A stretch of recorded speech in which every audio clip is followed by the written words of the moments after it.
not knowing of their billionaire inheritance. Their uncles threw them out after their parents died.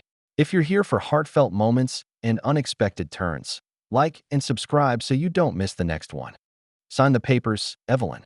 Now, Uncle Victor's fist slammed against the mahogany dining table, making the crystal water glasses jump. The sound echoed through the mansion like a gunshot. 17-year-old Evelyn stared at the legal documents spread before her, her heart hammering against her ribs. She could feel her 10-year-old brother Lucas trembling beside her, his small hand finding hers under the table. 3 days. It had been exactly 3 days since they'd buried their parents. I said sign them. Victor's voice cracked like a whip. His face was red, veins bulging at his temples. Don't you dare sit there playing games with me, you spoiled little. I need time to read them first. Evelyn's voice came out steadier than she felt. She kept her eyes on the papers, not daring to look up at her uncle's twisted expression. The silence that followed was deafening. Then Victor's chair scraped back violently. He stood, towering over them like a storm cloud ready to burst. Time? Time. His laugh was ugly, bitter. Your parents are dead, girl. This house, everything in it, belongs to the real family now. Me. Evelyn's fingers tightened around Lucas's hand. She could feel him shaking harder now, could hear his breath coming in short gasps. But she couldn't give in. Not when she knew what these papers really were. Not when she understood what Victor was trying to steal from them. Because Victor had no idea what he was really after. He thought he was fighting for a mansion, some fancy cars, maybe a few million in savings. He had no clue that sitting right across from him were 2 kids who secretly owned a billion-dollar empire. Shipping companies spanning 3 continents. Real estate portfolios worth more than small countries. Investment accounts that grew by millions every month.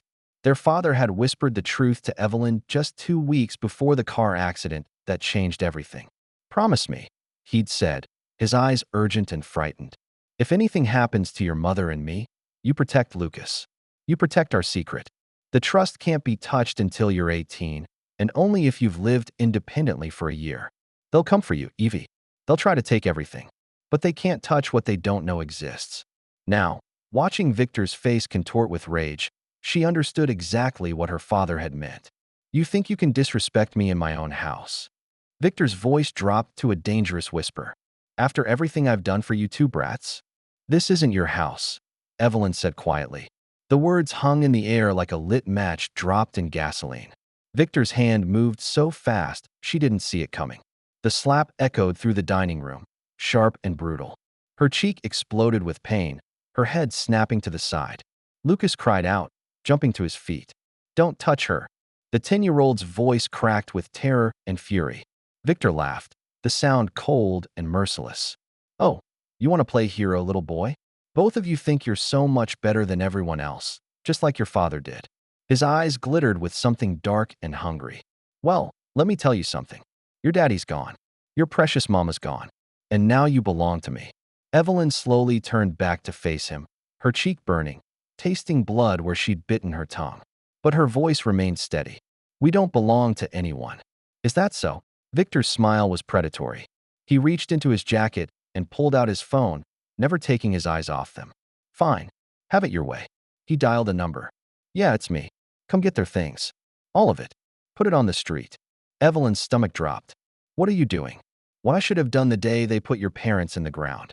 Victor's voice was ice cold now. All pretense of family concern vanished. You want to be independent? You want to disrespect the man who's trying to take care of you? Then get out. Both of you. Right now. You can't. I can do whatever I want. Victor roared. This is my house now. My inheritance. And I won't have 2 ungrateful orphans living under my roof, thinking they're better than me. Lucas grabbed Evelyn's arm, his eyes wide with terror. Evie, what's happening? She looked at her little brother, this scared child who'd just lost everything, and made a decision that would change both their lives forever. She stood up slowly, ignoring the throbbing in her cheek, and took Lucas's hand. We're leaving, she said calmly. Victor blinked, clearly not expecting this response. You what? You heard me. We're leaving. She turned to Lucas, whose face was streaked with tears. Go pack a bag. Just the essentials. We won't be coming back. But Evie, trust me. She squeezed his hand. I promise you, everything's going to be okay. As Lucas ran upstairs, his footsteps echoing through the mansion that had been their home for 17 years, Evelyn turned back to face Victor. He was staring at her with a mixture of confusion and rage, clearly having expected them to beg, to grovel, to sign whatever he wanted. "You think this is over?" he snarled. Evelyn picked up her purse from the sideboard, her movements deliberate and calm. "I think you have no idea what you just did." "What's that supposed to mean?" She looked him straight in the eye. "It means you'll find out." Then she walked out of the dining room, leaving Victor standing there with his legal papers and his fury, completely unaware that he'd just thrown away his only chance at controlling a fortune beyond his wildest dreams. But Evelyn knew something else Victor didn't. Something that made her hands shake as she climbed the stairs to help Lucas pack. The trust her father had set up wasn't just about money. It was about survival. And the clock had just started ticking on the most dangerous year of their lives. The rain was coming down in sheets as Evelyn and Lucas stood on the sidewalk, watching Victor's men throw their belongings onto the wet pavement. Clothes, books, photo albums, everything that remained of their old life scattered like garbage in the storm. "Where are we going to go?" Lucas whispered, clutching his stuffed bear, the same one he'd had since he was 3. Evelyn watched a moving truck pull away, taking the last of the furniture Victor had decided was his. Her parents' bedroom set, her mother's piano, the dining room table where they'd shared 1,000 family dinners. All of it gone. "I don't know," she admitted, pulling Lucas closer as another gust of wind sent rain sideways into their faces. "But we'll figure it out."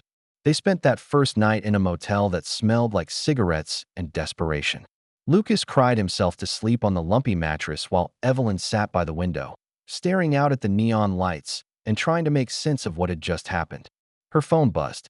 A text from her best friend Sarah. "OMG, just heard what happened. My parents said you can stay with us as long as you need." Evelyn stared at the message for a long time before deleting it without responding. Sarah's family was wonderful, generous, loving. They would take them in without question. But that would mean guardianship papers, social services, legal documentation. And documentation meant leaving a trail that Victor could follow. "No," her father's voice echoed in her memory. "They can't touch what they don't know exists." But that only worked if Victor never found them. If they disappeared completely, became invisible, survived on their own until Evelyn turned 18 and could claim what was rightfully theirs. 1 year. They had to stay hidden for 1 year. The next morning brought new horrors.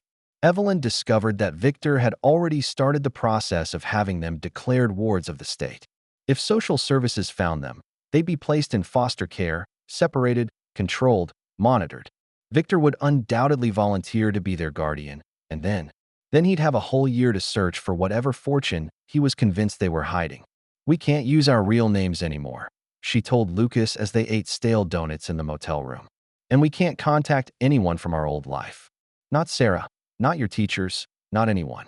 Lucas's eyes went wide. "Why?" "Because Uncle Victor is looking for us. And if he finds us..." She trailed off, not wanting to frighten him more than necessary. "He'll hurt us again?" The bruise on her cheek had darkened overnight, purple and ugly. "He'll try to take something that belongs to us. Something very important."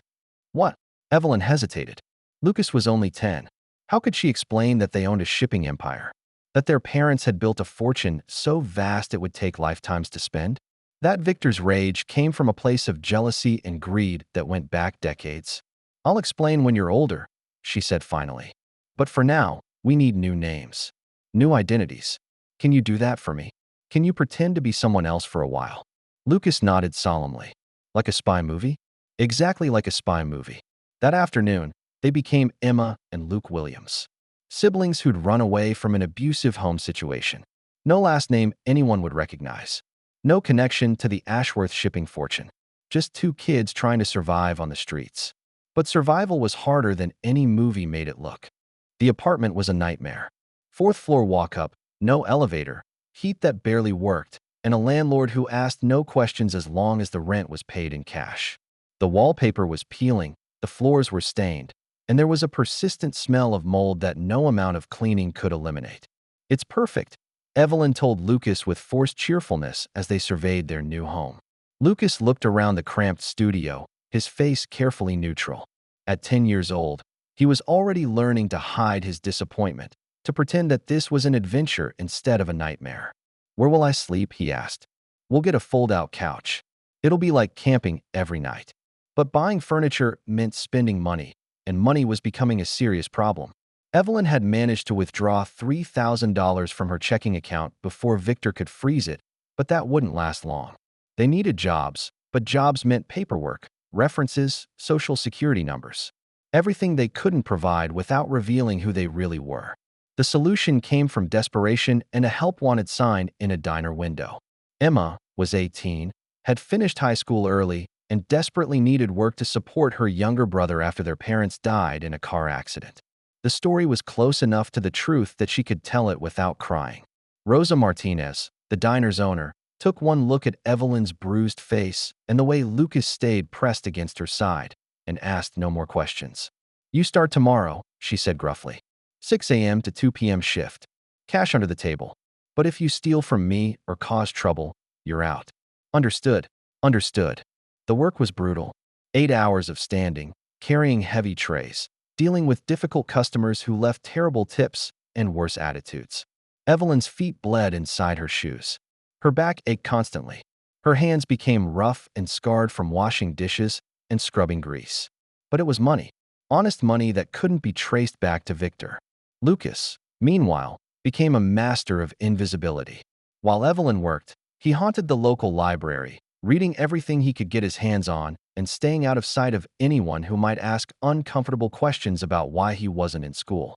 "I'm learning more here than I ever did at Brantford Academy," he told Evelyn one evening as she collapsed onto their secondhand couch. "Did you know that some people work 3 jobs just to afford rent?" Evelyn looked at her little brother, this child who'd gone from private schools and writing lessons to hiding in libraries and eating ramen noodles for dinner, and felt her heart break a little more. "It's not forever," she promised him.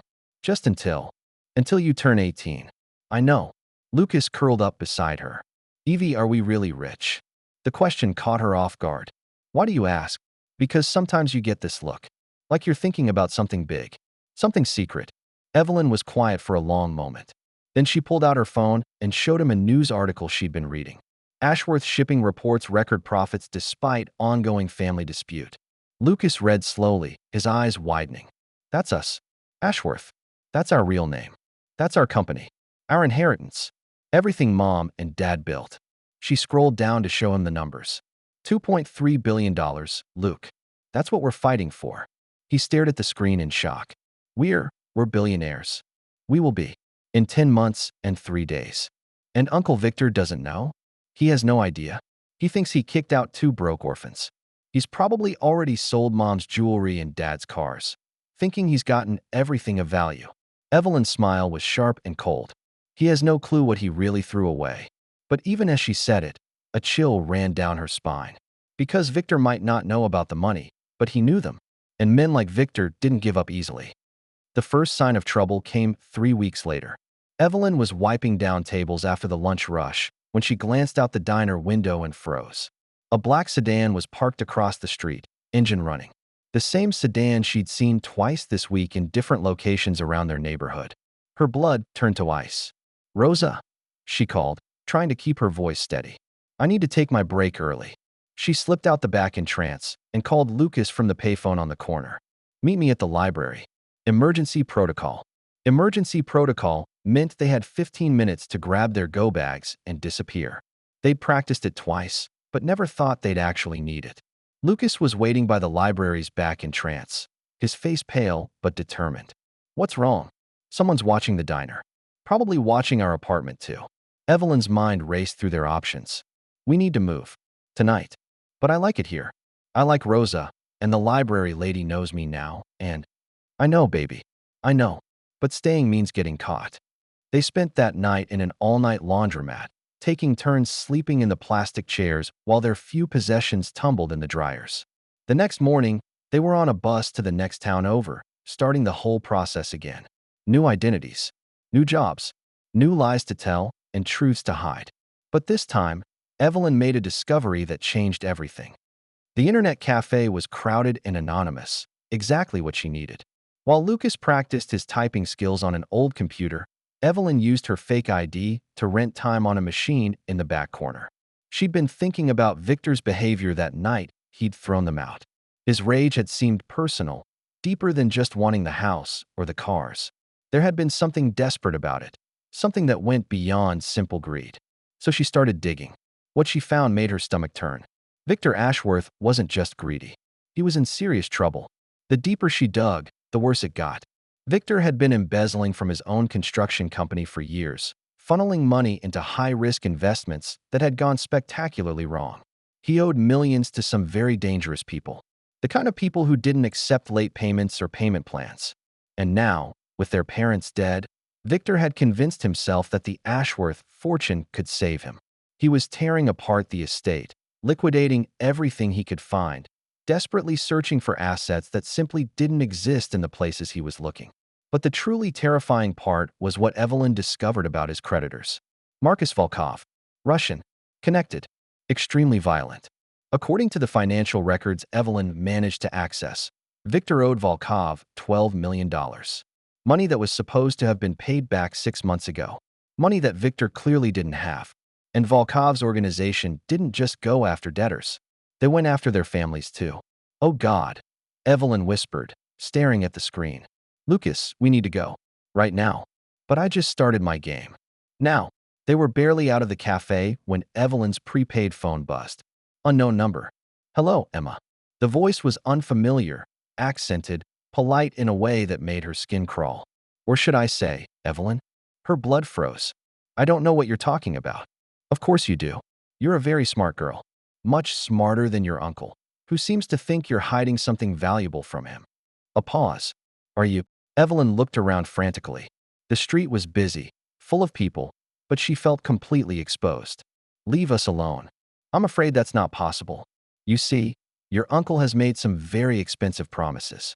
He's assured my employer that the Ashworth family has resources that can cover his debts. But so far, those resources have been disappointingly limited. We don't have anything. We're just kids. Children who disappeared the same night they were supposed to sign legal documents.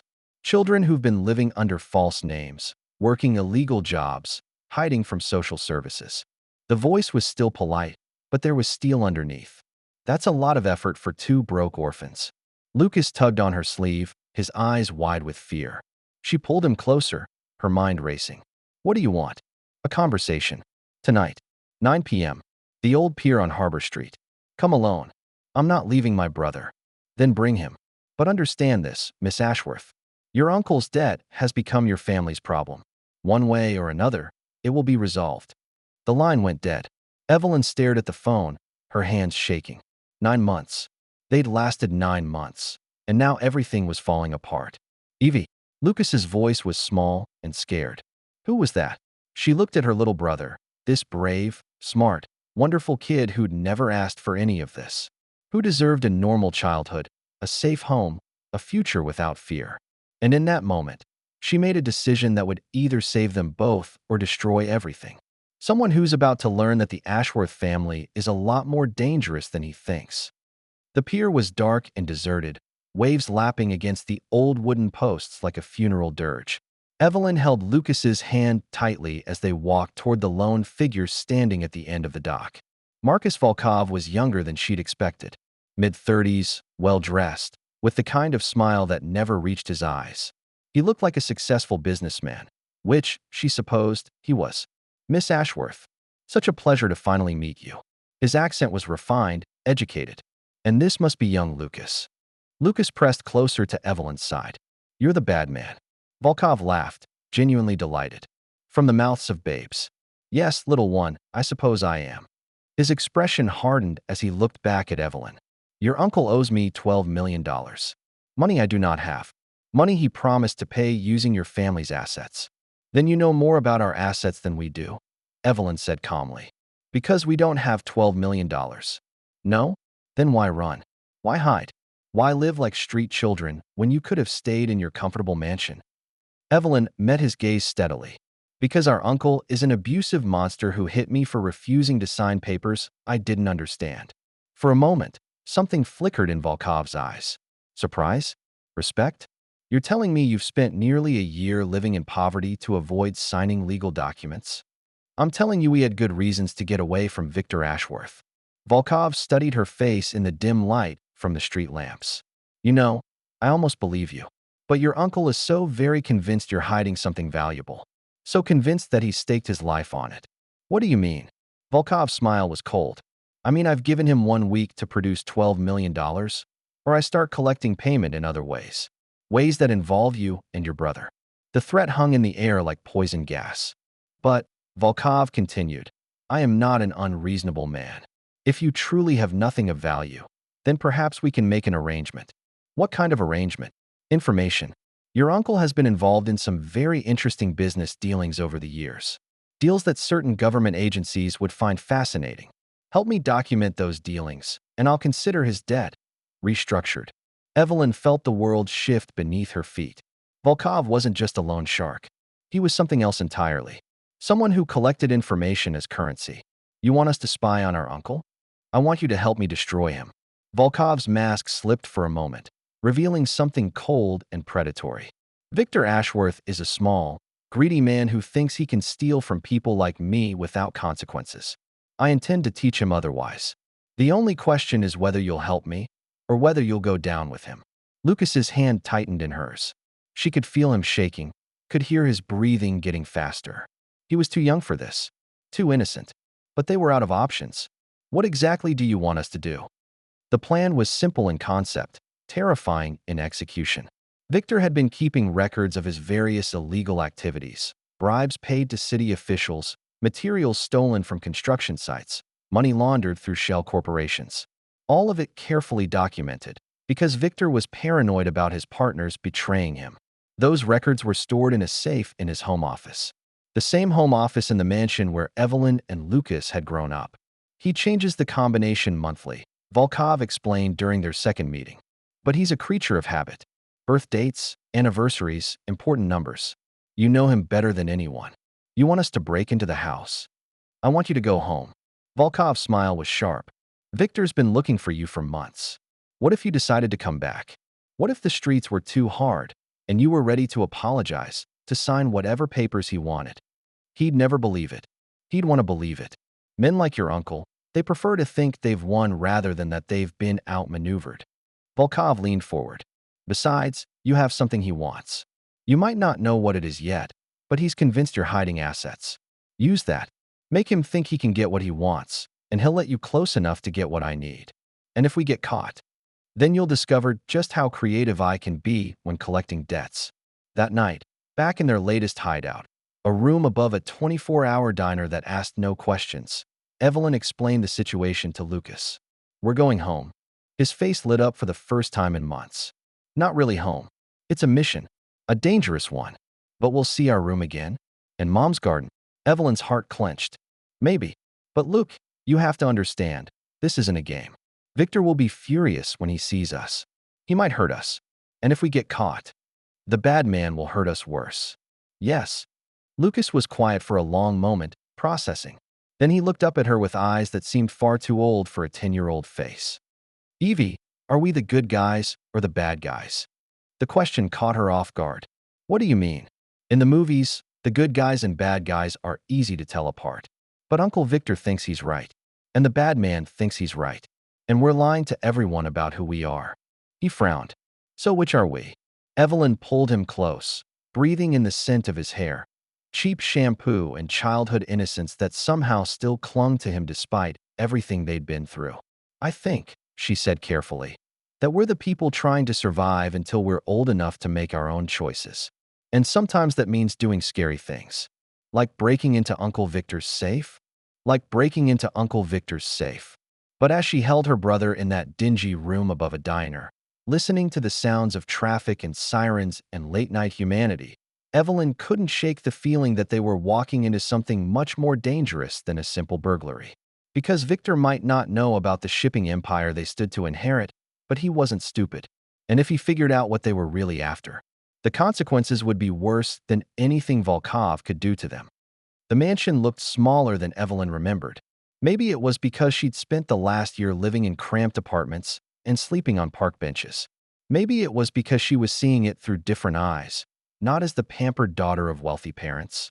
but as someone who'd learned what real struggle looked like. Or maybe it was because the house felt empty now, hollow, like a beautiful shell with nothing living inside. They approached the front door just after sunset, when the fading light would make it harder to see their faces clearly through the security cameras. Evelyn had spent hours planning their approach, studying the house's blind spots, remembering which windows stuck and which doors creaked. But all that planning went out the window when Victor himself answered the door. Well, well, well. His voice was cold, but there was something underneath it, surprise, maybe even relief. Look what the cat dragged in. He looked older than she remembered, thinner. There were dark circles under his eyes, and his usually perfect hair was disheveled. His expensive suit was wrinkled, like he'd been sleeping in it. Hello, Uncle Victor. Evelyn kept her voice steady, submissive. We need to talk. Oh, now you want to talk? But he stepped aside, letting them enter. After almost a year of living like street rats? After making me waste thousands of dollars on private investigators. The foyer was exactly as she remembered. Marble floors, crystal chandelier, oil paintings of ancestors who'd built the family fortune. But now she noticed the small changes. A few paintings were missing. The silver candlesticks from the side table were gone. Even the expensive Persian rug had been replaced with something cheaper. Victor was liquidating assets. Desperately. We're sorry, Lucas said quietly, playing his part perfectly. We were scared and angry, but living on the street. He trailed off, letting his voice crack slightly. Victor's expression softened a fraction. Yes, well, I suppose you've learned your lesson. He led them into the living room, where more evidence of financial desperation was visible. Empty spaces on shelves where valuable objects used to sit. Lighter patches on the walls where paintings had hung. You look tired, Uncle Victor, Evelyn said carefully. Have you been well? I've been busy, dealing with lawyers, accountants, trying to sort out the mess your parents left behind. His eyes sharpened, focusing on her face. Speaking of which, I assume you're finally ready to be reasonable? To sign the paperwork that will let me properly manage the estate. That's why we came back. Evelyn glanced at Lucas, as if seeking support.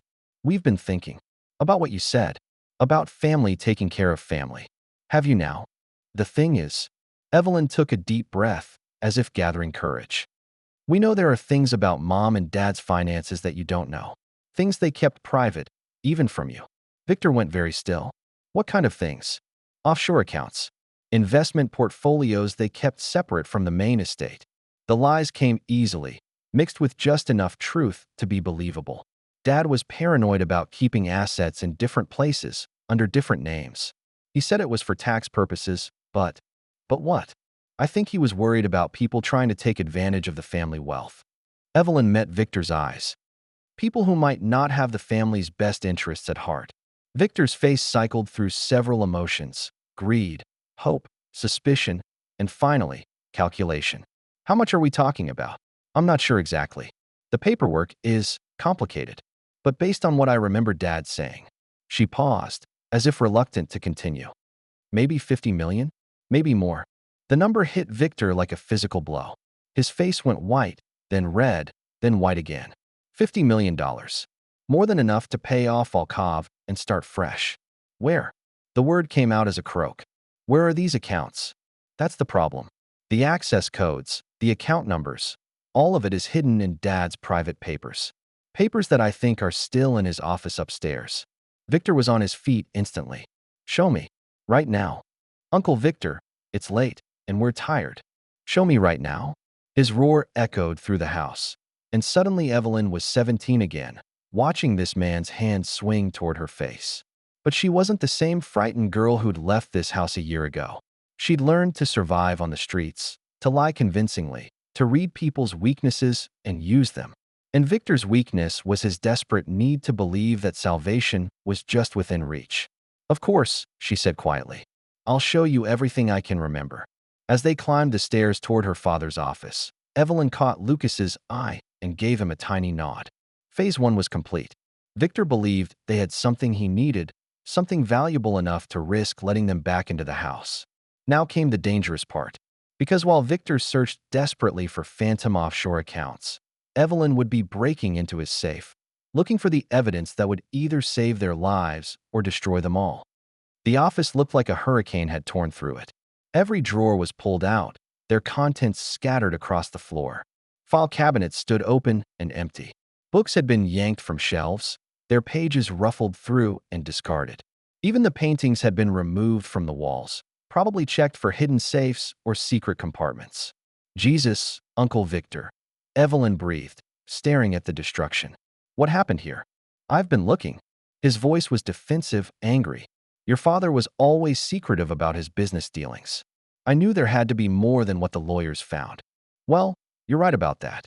Evelyn picked up a scattered financial document, studied it with theatrical confusion. But this isn't where he kept the really important stuff. This is just the regular business files. Then where? Evelyn moved to the window, pointed toward the garden where their mother had grown prize-winning roses. See the old oak tree? Dad used to take walks out there when he was thinking about big financial decisions. He said it helped him keep perspective.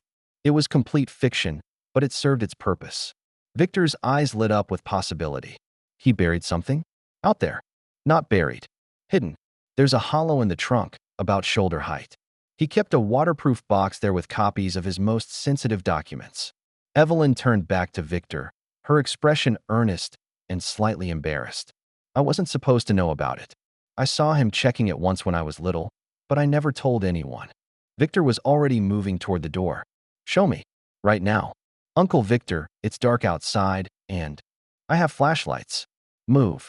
As Victor rushed downstairs to grab equipment for their midnight treasure hunt, Evelyn turned to Lucas.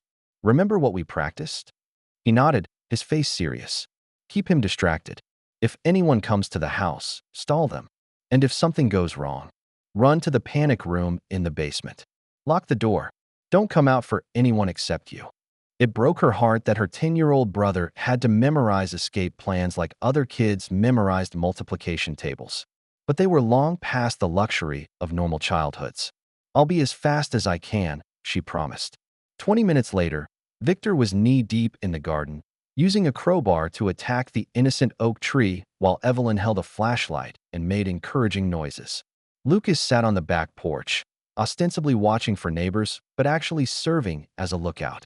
It was perfect cover for what Evelyn really needed to do. I think I hear something rattling inside, she called out. Maybe if you pry at that section there. While Victor grunted and strained against the tree bark, Evelyn slipped back into the house. She had maybe 20 minutes before he realized there was nothing hidden in the oak tree. 20 minutes to crack his safe, photograph the contents, and get back outside before he noticed she was gone. The safe was behind a painting in his bedroom, not his office, where she'd originally expected to find it. It took precious minutes to locate, and when she did, her heart sank. It wasn't the simple combination lock she'd been hoping for. This was high-tech, with both a keypad and biometric scanner. Shit, she whispered, then immediately felt guilty for cursing. Their mother had hated profanity, but her mother had also taught her to think creatively, to look for solutions instead of dwelling on problems. The biometric scanner needed Victor's fingerprint, which was obviously impossible, but the keypad was still vulnerable to someone who knew Victor's personal history. Evelyn closed her eyes, thinking back to every birthday party, every family gathering, every piece of personal information she'd absorbed over 17 years of living in the same house as Victor. His birthday, March 15th, 03-15. His anniversary with Aunt Margaret before the divorce, June 22nd, 06-22. His daughter's birthday, the daughter who'd cut contact with him years ago, September 8th, 09-08. She tried them all. Nothing. Think, Evelyn. What would Victor consider the most important date in his life? And then it hit her. The date their father had died. The date Victor believed his real inheritance had begun. He was twisted enough, bitter enough, to use that as his safe combination. She entered the numbers with trembling fingers. October 23rd, 23. The safe clicked open. Inside were dozens of files, flash drives, and photographs. Evidence of bribes paid to city councilmen. Records of stolen construction materials sold on the black market. Financial documents showing money laundered through fake charity organizations. But there was something else. Something that made Evelyn's blood run cold. A folder labeled Ashworth Trust Investigation. Inside were bank statements, legal documents, and a private investigator's report. Victor hadn't just been searching for them randomly. He'd been systematically hunting for information about their parents' hidden assets. And he'd found traces, account numbers, partial records, enough to know that somewhere out there was a fortune worth billions. He didn't know the full extent of it, but he knew it existed. And according to the private investigator's most recent report, dated just 3 days ago, he was getting close. Miss Ashworth turns 18 in 47 days, the report concluded. At that time, per the trust documents we've obtained, she will gain access to approximately $2.3 billion in assets. Recommend immediate action to establish guardianship or other legal control before this occurs. 47 days. Victor knew exactly when she'd be able to claim the inheritance, and he was planning something to stop her. Evelyn quickly photographed everything with her phone, her hands shaking so badly she had to retake several shots. Outside, she could hear Victor's increasingly frustrated curses as he attacked the innocent tree. She was replacing the last file when she heard it, the sound of car doors slamming in the driveway. Her phone buzzed with a text from Lucas. 3 cars. Lots of men. Coming to front door now. Volkov. Evelyn's mind raced through possibilities. Victor had told Volkov about their return, or Volkov had been watching the house. Either way, they were trapped. She closed the safe, rehung the painting, and ran toward the back of the house. But as she reached the kitchen, she heard Victor's voice from the garden, no longer frustrated but terrified. I told you they'd come back. I told you they were hiding something. Through the window, she could see him standing beside the destroyed oak tree, facing 3 men in dark suits. One of them was Volkov. Indeed you did. Volkov's cultured voice carried clearly through the night air. The question now is whether they've brought what I need. They have information about offshore accounts. Millions of dollars, maybe more. How convenient. And where are these helpful children now? Victor's face went pale as he realized he'd lost track of them. There, they were just here. Evelyn was helping me search, and the boy was watching from the porch. But they're not here now. It wasn't a question. Evelyn crept toward the back door, intending to slip out and create a distraction, when she heard footsteps in the front hallway. More of Volkov's men, already inside the house. They were surrounded. She pulled out her phone and sent Lucas a single word. Run. Then she walked out into the garden, her head held high, and faced the most dangerous man she'd ever met. Good evening, Mr. Volkov. I see you've met my uncle. Volkov's smile was sharp as a blade. Miss Ashworth, how thoughtful of you to join us. I was beginning to think you'd gotten lost. Just taking care of some family business. Evelyn kept her voice steady, even though her heart was hammering against her ribs. I assume you're here about our arrangement? Among other things. Volkov's eyes swept over the destroyed garden, the scattered earth, Victor's mud-stained clothes. Your uncle has been telling me interesting stories about hidden offshore accounts. Mysterious fortunes that only you can access. Victor stepped forward eagerly. She admitted it. $50 million, maybe more, in accounts her father kept secret. She was about to show me where the documentation is hidden when you started digging holes in the garden like a deranged treasure hunter. Evelyn interrupted. Very subtle, Uncle Victor. Victor's face flushed red. You said the papers were in the tree. I said Dad used to think by the tree. You jumped to conclusions about something being hidden there. She turned to Volkov. As you can see, my uncle isn't exactly known for his patience or strategic thinking. One of Volkov's men whispered something in his ear. Volkov nodded, then looked back at Evelyn. My associate informs me that your brother seems to have vanished from the premises. How unfortunate. Luke's smart. When he sees scary men in suits, he runs. Survival instinct. Indeed. And speaking of survival instincts, Volkov pulled out his phone, showed her the screen. It was a photo of Lucas, taken through a telephoto lens, sitting on a park bench just 3 blocks away. My people are very good at their jobs. The world tilted around her. If you hurt him, I have no interest in hurting children, but I do have an interest in collecting what I'm owed. Volkov put the phone away. Your uncle owes me $12 million. He's convinced me you can provide it. So let's dispense with the games and discuss reality. What reality? The reality that your family owns Ashworth Shipping. The reality that the company's worth approximately $2.3 billion. The reality that in 47 days, you'll gain access to a trust fund that makes your uncle's debts look like pocket change. The words hit her like physical blows. He knew. Somehow, despite all their precautions, he knew everything. Victor was staring at both of them in shock. 2.3 billion? Billion? With AB? Your niece didn't mention that part. Volkov's smile was cruel. How surprising. Yes, Victor, the children you threw out in the rain are worth more than most small countries. Congratulations on your excellent judgment. But she said 50 million. She said what she needed to say to get back into this house. Just as she's been telling you what you wanted to hear all evening. Volkov turned back to Evelyn. The question now is what story she's planning to tell me. Evelyn's mind raced through options, possibilities, escape routes. But they all led to the same conclusion. She was trapped. Volkov knew about the trust, knew about the timeline, probably knew about the conditions for accessing it, which meant he also knew her biggest weakness. Here's what's going to happen, Volkov continued, his voice conversational. You're going to sign a power of attorney giving your uncle legal guardianship over you and your brother. That guardianship will include the right to make financial decisions on your behalf. I'm 17. He can't force me to sign anything. Can't he? Volkov nodded to one of his men, who pulled out a tablet and showed her a live video feed. Lucas was still on the park bench, but now he wasn't alone. Two men in suits were sitting on either side of him, and one was showing him something on his phone that was making him cry. The video he's watching, Volkov explained calmly, shows what happened to the last family who tried to cheat me out of money they owed. I won't describe the details, but I will say that the youngest victim was only 9 years old. Evelyn's legs nearly gave out. You bastard. I'm a businessman. Nothing more, nothing less.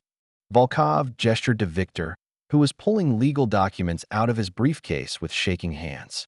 Sign the papers, Miss Ashworth. Give your uncle the authority to access your trust fund in 47 days. He pays me what he owes. Everyone walks away happy. And if I refuse, then your brother learns that the video he's watching wasn't fictional. The papers were thrust into her hands. Standard guardianship documents, but with financial clauses that would give Victor complete control over the trust fund.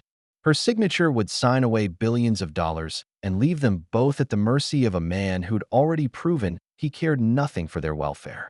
But refusing would mean Lucas's death, and probably her own. There's a third option, she said quietly. Volkov raised an eyebrow. Oh, you kill Victor instead. The words fell into the night air like stones into still water, creating ripples of shock that spread outward from the impact. Victor's face went white. Evelyn, what are you? He's been stealing from you, she continued, addressing Volkov directly. Not just failing to pay back a loan. Actively stealing.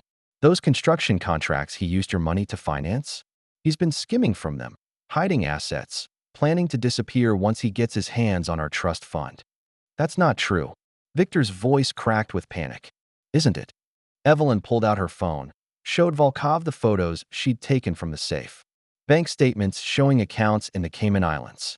Records of materials stolen from construction sites and sold privately. Documentation of bribes paid to city officials to overlook building code violations that made his buildings unsafe. She swiped through the images. He's not just a debtor, Mr. Volkov. He's been running a criminal enterprise using your money as seed capital. Volkov took the phone, studied the images with growing interest. Fascinating. You want $12 million?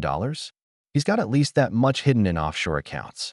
Money he stole from construction projects. Money he embezzled from his own company. Money he's been hiding from you while claiming he's broke. Victor was backing away now, his face a mask of terror. She's lying. Those documents are fake. She's just trying to. The account numbers are real, one of Volkov's men said, looking up from his own phone. I'm seeing wire transfers, multiple transactions. This man has been moving money offshore for months. While crying poverty and begging for extensions on his debt, Volkov mused. How very disappointing. Wait, please, I can explain. But Volkov was no longer looking at Victor. He was studying Evelyn with something that might have been admiration.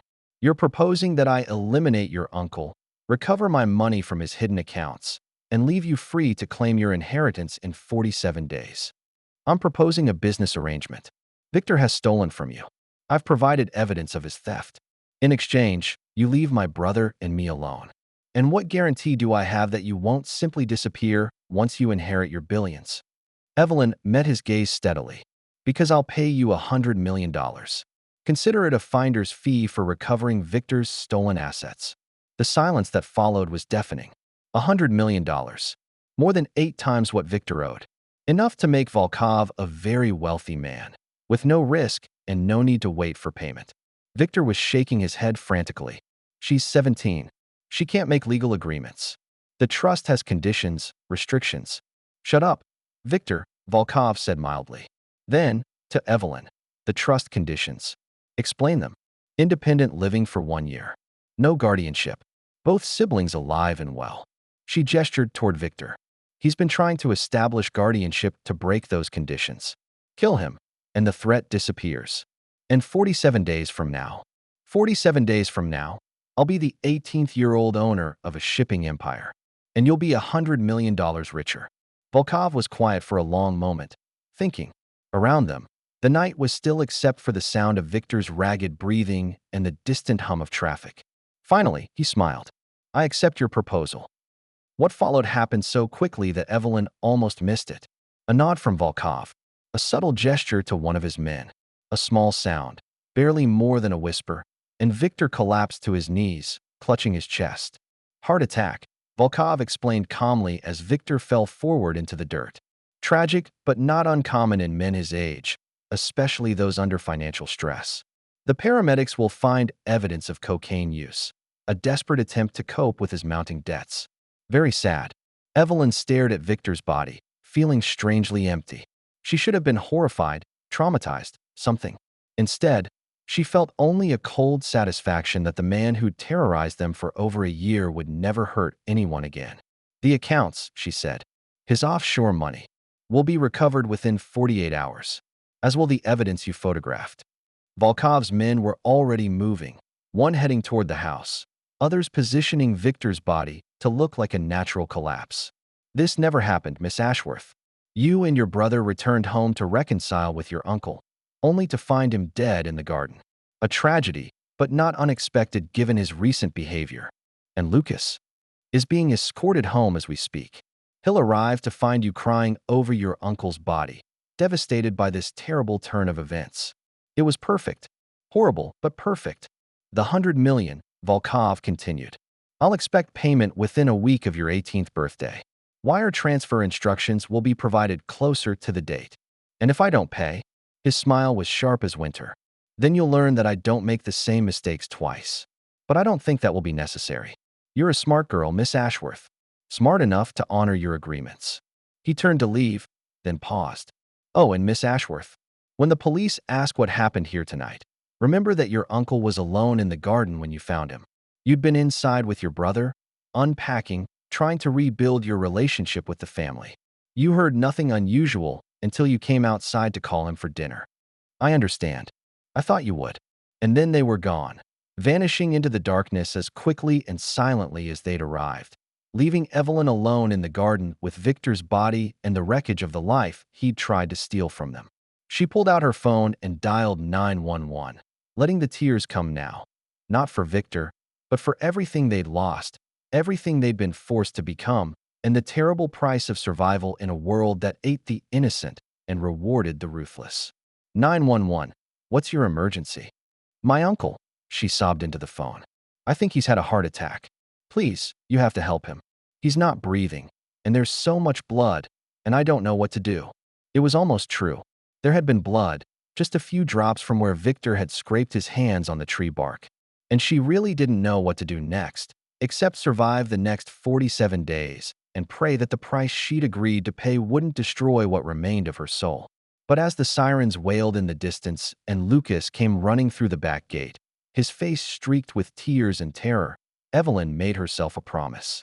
She would pay Volkov his $100 million. She would honor their agreement and keep her brother safe. But after that, she would spend the rest of her life making sure that men like Victor and Volkov never had the power to terrorize innocent children again. The Ashworth Empire was about to have a new owner, and she had plans. The funeral was smaller than their parents had been. Victor had burned too many bridges, made too many enemies, alienated too many people. The handful of mourners consisted mostly of business associates who'd come to make sure he was really dead, and a few distant relatives who whispered among themselves about the family curse that seemed to follow the Ashworth name. Evelyn and Lucas sat in the front row, dressed in black, playing the part of grieving niece and nephew. The police investigation had concluded exactly as Volkov had predicted: heart attack brought on by cocaine use and financial stress. Case closed. The lawyers had been more complicated. With Victor dead, his debts died with him. The construction company was bankrupt, but that was Victor's problem, not theirs. The mansion, however, reverted to them as the surviving relatives, along with what remained of Victor's liquid assets after his offshore accounts had mysteriously disappeared. It wasn't much, maybe $50,000 total, but it was enough to live on for the next month and a half. More importantly, it was legitimate. No more fake names, no more hiding. Evelyn Ashworth and Lucas Ashworth were officially alive, officially orphaned, officially poor but respectable. "Are you okay?" Lucas whispered as the minister droned on about Victor's complicated legacy. "I will be," she whispered back. "In 38 days. 38 days until her 18th birthday. 38 days until she could claim the Ashworth shipping empire and everything that came with it." But even as she counted down the days, Evelyn couldn't shake the feeling that their troubles were far from over. Because inheriting billions of dollars was one thing. Learning how to wield that kind of power without becoming the very thing they'd fought against was another entirely. The offices of Ashworth Shipping occupied 3 floors of a glass tower overlooking the harbor. Evelyn had visited them only once before, as a child, when her father had brought her to see the family business. She remembered being impressed by the marble lobby, the expensive artwork, the sense of quiet power that permeated every surface. Now, walking through those same halls as the company's new owner, she felt only overwhelming responsibility. Miss Ashworth, the interim CEO, greeted her with a mixture of respect and barely concealed skepticism. "Welcome to your inheritance." Harold Morrison was a man in his 60s who'd been running the company since her father's death. He'd known her since she was a child, but clearly struggled to see her as anything other than a teenager playing dress-up in her mother's business clothes. "Thank you, Mr. Morrison. I'm looking forward to learning about the company's operations." "Of course, though I should mention that the board of directors has some concerns about such a young person taking control of a multi-billion-dollar enterprise. We've prepared a proposal for a management structure that would—" "Let me stop you right there," Evelyn interrupted. "I didn't survive the last year just to hand control of my inheritance over to a board of old men who think they know better than I do." Morrison's face flushed. "Miss Ashworth, with all due respect, you're 18 years old. You have no business experience, no education in corporate management. I have something more valuable than experience, Mr. Morrison. I have motivation." She gestured toward the window, where container ships loaded with Ashworth cargo moved slowly through the harbor. Every one of those ships represents thousands of jobs, millions in economic activity, families who depend on this company for their livelihoods. That's not abstract to me. It's personal. Personal feelings don't run shipping companies. Maybe not, but they provide clarity about what matters most. Evelyn pulled out a folder she'd prepared. "I've spent the last month studying every aspect of this business. Financial reports, shipping manifests, employee satisfaction surveys, environmental impact studies. I know that we're losing market share to competitors who've invested in cleaner technologies. I know that our dock workers haven't had a real raise in 3 years.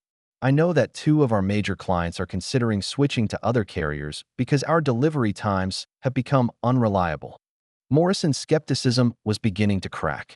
You've read all that. I've read everything. And I have a plan." The plan was ambitious, expensive, and risky.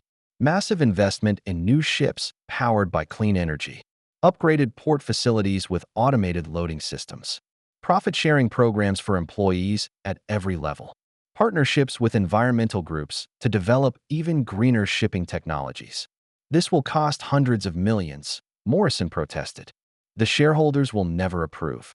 "I am the primary shareholder," Evelyn reminded him. "And I'm not asking for approval. I'm informing you of the direction this company is going to take." Over the next several hours, she met with department heads, reviewed operational reports, and began the complex process of transforming a traditional shipping company into something that could compete in the 21st century.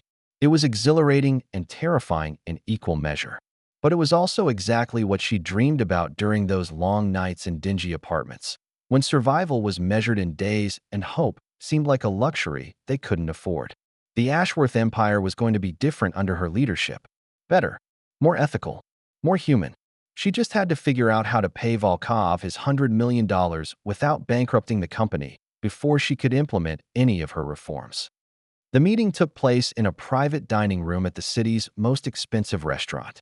Volkov had chosen the location, neutral ground, public enough to be safe, exclusive enough to ensure privacy.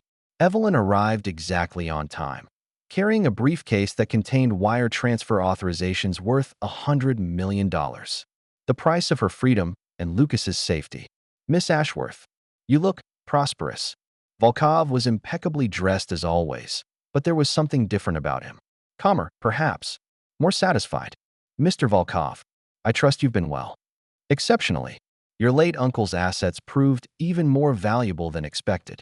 12.7 million, to be exact. Plus interest and penalties, of course. They sat across from each other like civilized business people discussing a routine transaction.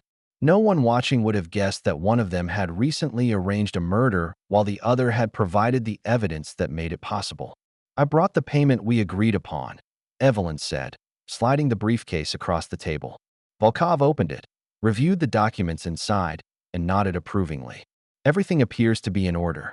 The transfers will be processed by close of business today. And our arrangement ends here? Completely. You'll never see me again, Miss Ashworth. You have my word. The word of a man who kills people for money? Volkov smiled slightly. The word of a businessman who honors his contracts. Victor failed to pay his debts and attempted to defraud me. You provided valuable services and honored your commitments. The difference between you and your uncle is that you understand the importance of keeping agreements. I understand that you had my brother threatened by sociopaths. I understand that you were willing to arrange your uncle's murder to protect him. Volkov leaned back in his chair. We're more alike than you'd care to admit, Miss Ashworth. We both do what's necessary to achieve our goals.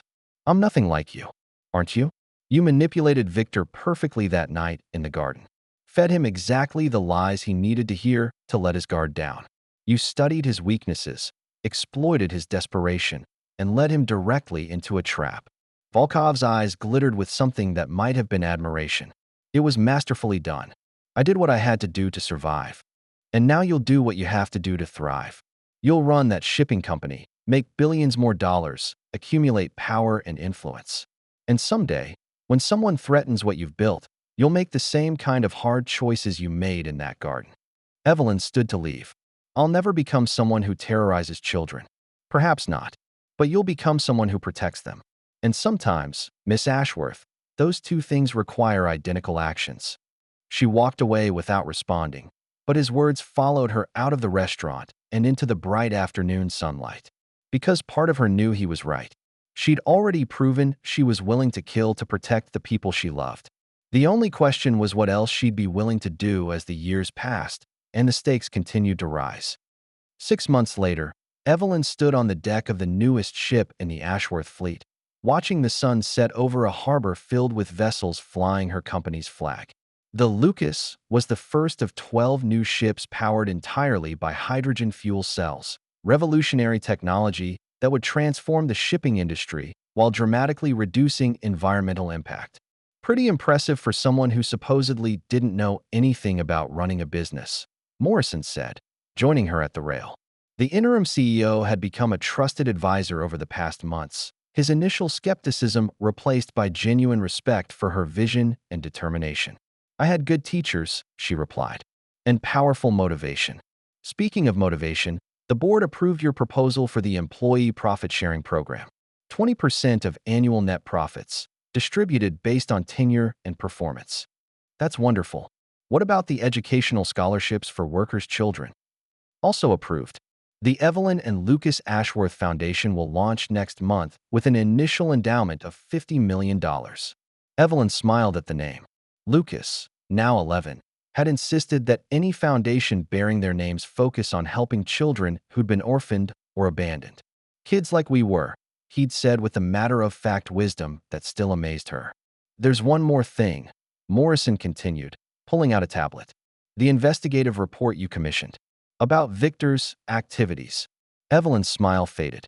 She'd hired private investigators to dig deeper into her uncle's criminal enterprises, hoping to understand the full extent of his corruption and potentially help his victims. What they'd found was worse than she'd imagined. How many? She asked quietly. 14 construction projects where he used substandard materials. 3 building collapses that killed a total of 7 people. Dozens of families who lost their homes when his buildings proved uninhabitable. Morrison's voice was grim. The statute of limitations has run out on most of it, but the civil liability, we'll pay it. All of it.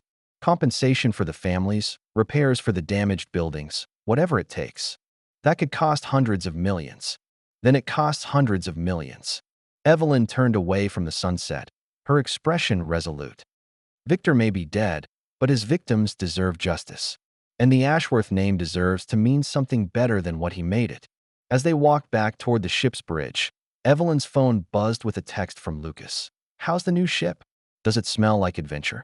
She laughed despite herself. Even after everything they'd been through, her brother still managed to find wonder in the world. It was a gift she was determined to protect. But as she looked out over the empire she'd inherited and the company she was reshaping, Evelyn couldn't shake Volkov's words from their final meeting. Someday, when someone threatens what you've built, you'll make the same kind of hard choices. She hoped he was wrong, but she was no longer naive enough to believe that hope would be sufficient to protect the people and principles she cared about. The world was full of men like Victor and Volkov, predators who saw kindness as weakness and vulnerability as opportunity. If she was going to build something better, something lasting, she needed to be strong enough to defend it, even if that meant becoming someone she'd once sworn never to be. 1 year later, the press conference was held in the main lobby of Ashworth Shipping, beneath a portrait of her parents that had been restored to its place of honor. Cameras flashed as Evelyn approached the podium, her confidence earned through months of proving herself in boardrooms and on shipping docks around the world. Ladies and gentlemen, thank you for coming. Today marks the 2-year anniversary of my parents' death and the completion of what I believe they would have seen as their greatest legacy. She gestured to a large screen that displayed photographs of the company's newest initiatives. Clean energy ships reducing carbon emissions by 70%. Educational programs that had already sent 200 children of Ashworth employees to college. Community development projects in port cities around the world. The Ashworth Shipping Company is no longer just a business. It's a force for positive change, proof that private enterprise can serve the public good while remaining profitable and competitive. A reporter raised her hand. Miss Ashworth, there have been rumors about your family's financial difficulties before you inherited the company. Some have suggested that your transformation of Ashworth Shipping is motivated more by guilt than genuine philanthropy. Evelyn met the woman's gaze steadily. My motivation comes from understanding what it means to have nothing, to be powerless, vulnerable, dependent on the kindness of others who may not have your best interests at heart. Her voice remained calm, but there was steel underneath. I've learned that wealth without purpose is meaningless, that power without compassion is corruption, and that the only way to honor those who came before us is to build something better than what we inherited. Another reporter called out, what about the persistent rumors regarding your uncle's death? Some have suggested that Victor Ashworth's heart attack was suspicious, given the financial irregularities that were discovered afterward. The question hung in the air like smoke from a dying fire. Evelyn was quiet for a moment, thinking of Victor's face in those final moments, of the choices she'd made and the prices she'd paid. My uncle was a troubled man who made terrible decisions that hurt innocent people. His death was tragic but not surprising, given the stress he was under. She paused, her eyes finding the camera that would carry her words to millions of viewers. What matters now is not how he died, but how we choose to live. How we honor the victims of his crimes, support the families he damaged, and ensure that the Ashworth name represents justice rather than exploitation. It was the truth, if not the whole truth. And sometimes, Evelyn had learned, that was the best any of them could do. As the press conference ended and the reporters filed out, she noticed a familiar figure standing in the back of the lobby. Lucas, now 12 and already showing signs of the man he would become, watched her with proud eyes. Good speech, he said as she approached. Very diplomatic. You think I was too diplomatic? I think you told them exactly what they needed to hear. Lucas's expression grew serious. But Evie, do you ever wonder what would have happened if we'd chosen differently? If we'd just signed Uncle Victor's papers that first night and let him have whatever he wanted? Evelyn considered the question. It was one she'd asked herself countless times in the dark hours before dawn, when sleep eluded her and the weight of her choices pressed down like lead. "We'd be dead," she said finally. "Or broken. Victor would have destroyed us to get what he thought we were hiding, and when he realized there was nothing to find in the places he was looking, he'd have destroyed us anyway out of frustration. And the company, all the people we've been able to help, would still be suffering under systems designed to exploit them rather than empower them." Lucas nodded slowly. "So we did the right thing? We did the necessary thing. Whether it was right." She shrugged. "I suppose history will decide that." They walked together toward the elevator, past the portrait of their parents, past the plaque commemorating the victims of Victor's crimes, past the display showcasing the company's environmental achievements. "What happens next?" Lucas asked as they stepped into the elevator. "Next, we keep building, keep growing, keep proving that the Ashworth name means something worth respecting. And if someone tries to stop us, tries to take what we've built." Evelyn's smile was sharp as winter moonlight. "Then they'll learn that we're not the same frightened children who were thrown out in the rain 2 years ago." The elevator doors closed, carrying them up toward the executive offices where maps of shipping routes covered the walls like battle plans, where computers tracked the movement of vessels carrying Ashworth cargo to every corner of the world. An empire built on survival, sacrifice, and the hard choices that came with power, but also built on hope, compassion, and the unwavering belief that tomorrow could be better than today. As the elevator climbed toward the top of the building, Evelyn reflected on the journey that had brought them here. They'd lost their innocence, their naivety, their faith in the fundamental goodness of the world. But they'd gained something more valuable: the knowledge that they were strong enough to survive anything, smart enough to outmaneuver their enemies, and determined enough to build something lasting from the ashes of their old lives. The doors opened, revealing a suite of offices that commanded a view of the entire harbor. Ships flying the Ashworth flag moved slowly through the water, carrying goods and hope and the promise of a better future to destinations around the globe. "Welcome home," Lucas said softly. And for the first time since their parents' death, Evelyn truly felt like they were. If you made it to the end, please like the video and subscribe to our channel. It truly means the world to us. See you in the next one.